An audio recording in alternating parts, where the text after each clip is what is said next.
présent Gaza où l'on rejoint notre correspondant Radja Aboudaga. Radja, est-ce que vous pouvez nous dire si à votre connaissance, en fonction de ce que vous avez pu constater, voir aujourd'hui, est-ce que cette trêve de 3 heures a été respectée ?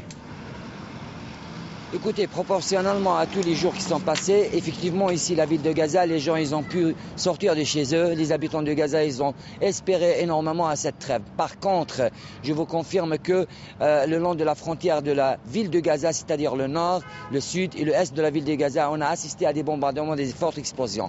On a même a été confirmé par pas mal des sources et on était allé sur les lieux, là au nord de Gaza, et j'ai assisté moi-même à 1h30 après l'heure zéro de la trêve, qu'il y avait un hélicoptère dans le ciel qui était en train de bombarder des lieux. Radja, pour bien comprendre, vous me dites que tout ça s'est passé durant la trêve, pendant ces 3 heures. Oui, bien, effectivement.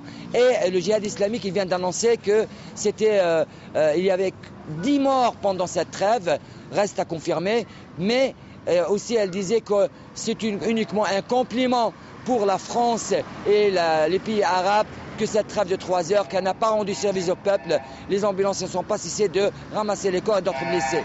Je viens d'être informé, c'est comme ils ont repris leur travail, chacun a pris sa position de tir. Le fait qu'il n'y a même pas 20 minutes, on vient d'être informé qu'il y a une maison de 3 étages d'un citoyen qui s'appelle Jasser El-Batch a été bombardée. Jusqu'à maintenant, on n'a pas d'autres informations combien de morts. Parce que Radja, les combats ont repris.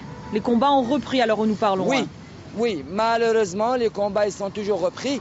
Et je veux reciter aussi un truc important. Jusqu'à maintenant, même, j'ai croisé quelques combattants. On me disait, jusqu'à maintenant, on n'est pas encore arrivé à un stade d'avoir un accrochage tête à tête. De temps en temps, dans une embuscade ou d'autres, on arrive à avoir un petit combat de 2 ou 3 ou 10 minutes.